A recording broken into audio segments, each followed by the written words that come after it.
Barbershop talk is ignorant. I don't really quite agree. Think about how many times you hear the phrase, "Ooh, that's a bar," meaning somebody just said something wise or impactful. If the black barbershop is the cornerstone of the black community, that means the entirety of the community comes into that space. Blue collar, white collar, no collar, everybody.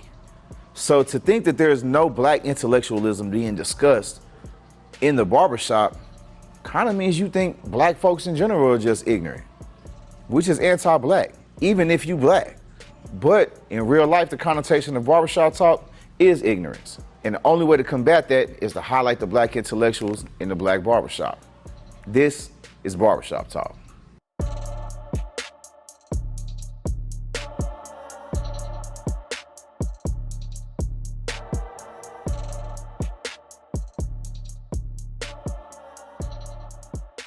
Now, I'm not finna sit up here in front like every single day is this black meeting of the minds that's gonna move the culture forward in every conversation, because it is a barbershop. We are gonna have regular conversations, sports, current events, culture, news, general nonsense, random hypothetical questions.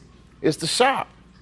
But within that, the responses, the understandings, the viewpoints that get expressed from all the different people that are coming in throughout the day. Because if the subject matter is rich enough and good enough, it'll be cause for that conversation to come multiple times throughout the day. Because barbering doesn't happen in a bubble. Barbering happens in society. And I will argue that we get to understand society from an inside out perspective more than anybody else, because in your typical workplace, certain things and certain subject matter just isn't getting discussed. A lot of times that's going to be race, religion, and politics. These things aren't really going well in corporate America, and not even just corporate America, a lot of jobs just in general. So you can't have the open discussions that you have in our workplace, in our work environment, in the cornerstone of the community, where the discussions are getting real, where the discussions are full of real questions, and they provide and they require nuanced answers, not a textbook answer, not a politically correct answer sometimes. And the conversations amongst black folks, when black folks are the only folks in the room, sometimes has to be a lot more raw and a lot more direct. And it can be that because we don't have to have the context of watching out what you say because your job might be on the line, because somebody from outside of the culture may not understand the perception of what we're talking about and get the direct conversation that we can have because they don't have the cultural connection. See, generally speaking, in black barbershops, every conversation is allowed. Because you have to remember, we were the first free speech place when freedom started freedoming for us.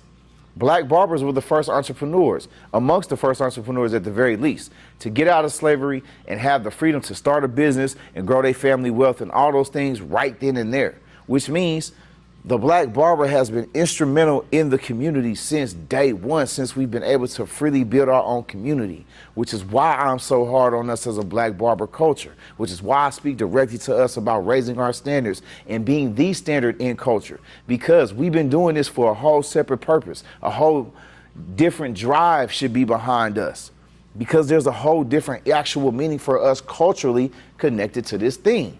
And we have to stop being willfully disconnected from the cultural things that actually move us forward and count to us and matter to us. So like directly addressing the disconnect between older black men and younger black men. This can't continue. There was a disconnect between my generation and my father's generation. Some of it was even, I always call it the Motown generation and the hip hop generation. Even the music culturally changed, right?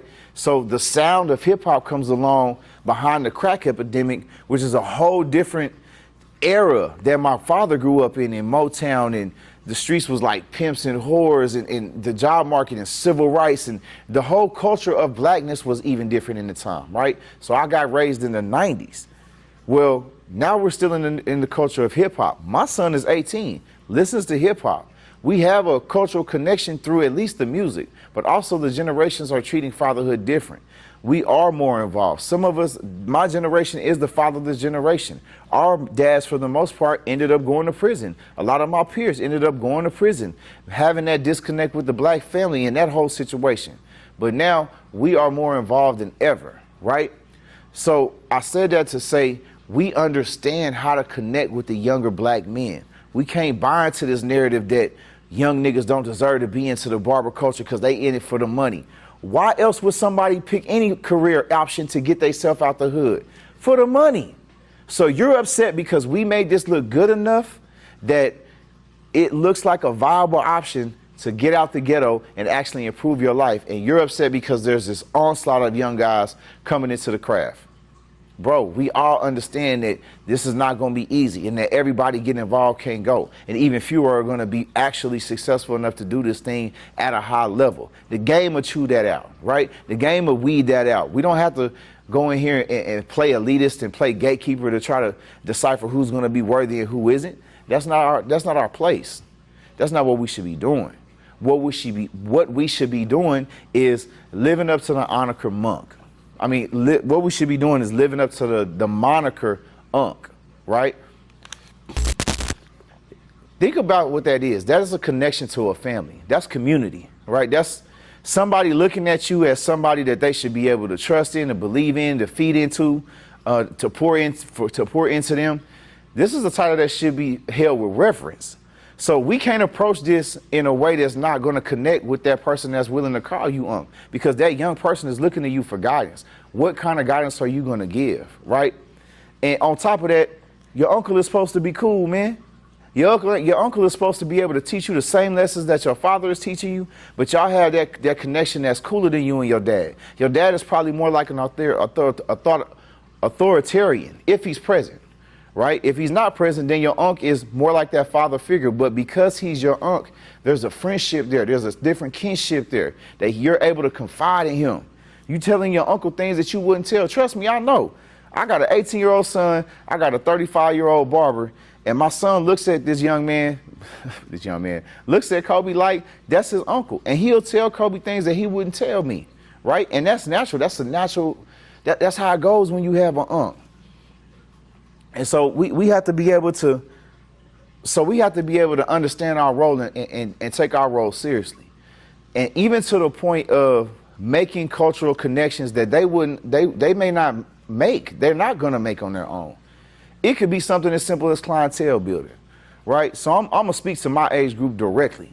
Those of us directly affected by the crack epidemic, right? If you got out here and you was in the streets during the 90s or any type of late 80s or 90s, and you was out here really doing some hustling, you remember what it was like to physically have to make your money in a hand-to-hand transaction, statute of limitations aside, right? So you understand what it is at ground level to be building clientele. You understand what it is to be at service, because in certain cultures, in certain parts of the country, if you wasn't present at the trap or the dope hole on the corner or whatever the place that was that all these things was happening, then you wasn't going to be able to make money. Just like if you wasn't in the shop ready to cut no hair, you ain't finna make no money. Just like people have to know you for what you supposed to be doing, and that's even harder when you doing something that you ain't supposed to be doing to get your name out there, as opposed to building clientele, because what? Everybody knows your name from what you should be doing. Sometimes you have to take your past and make that cultural connection to the youngster, to the young nigga, so he can understand, hey bro, listen, this is my experience as a young man. This is how it helped shape my barber career. This is how it could be beneficial to you. One of the things that I kept seeing when I asked young black barbers, why aren't y'all coming to the shows, is there's nothing there for us other than seeing Spanish people win barber battles. So even in that, I hear, hey, we don't have guidance and mentorship, right? Too easy. Israel Wright issued a challenge that every last one of us go find somebody to mentor so we can have a mentee. Some of these issues aren't as difficult as we make them, bro. We can solve them ourselves. We just have to buckle down and actually do the work. We can't be afraid of the work. We can't be afraid of each other. We can't be afraid of being looked at because I'm reaching out to you simply because you're black and I know you're young and I know you need guidance and I see you doing something in this industry and you don't know what you're doing. Or vice versa. When somebody reaches out to you, man, stop leaving these young niggas on red. That is crazy. You had a struggle coming up. Somebody reached out and let you know this information, that information, or even if you had to figure it out on your own. That was tough, right? You gonna purposely make it tough on the next person? What kind of sense do that make? We can't get past anything without unity. And unity is gonna start within us, making sure that we are reaching back to these young niggas and giving them the game and giving them exposure and giving them that mentorship that they need, so that also once that unity is solidified for the barber culture is at a larger scale, they have something to support. We ain't got to ask for no seat at nobody's table. We at the table. But what we serving?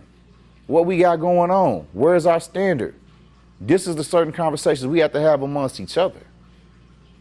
Because those of us that come from that generation also understand what it was like feeling condemned by the older guys. Feeling condemned by the older black men, like, oh man, y'all just lost, y'all out here, y'all can't be reached, y'all a lost generation, right? You understand what that felt like. Nigga, come on, don't play with these kids. Don't condemn them because they come from a part of the culture that you call yourself being ashamed of. When I'm drawing these parallels to the crack game, I'm not glorifying it. I'm drawing a parallel to get the understanding and to give the understanding that sacrificing ethics when you're in survival mode is a normal human reaction to abstract poverty. Straight up. It happens in all instances. You're going to be extra villainized for it because you're black and it's highlighted and we had a whole epidemic. I get it. But I ain't judging you for it. What I'm here to do is show you how to grow past it. What we should be doing, what we should be showing these youngsters is how to grow past that. To how to invest in themselves through this industry, to uplift themselves where crime doesn't even seem appealing to them. If you understand this truly in your heart of hearts, understand this in your heart and mind, and you still treating young black men coming into the industry like piece of shit, then you a piece of shit. And you need to adjust your attitude and behavior to start embracing building instead of separation and division. It's medicine if you take it.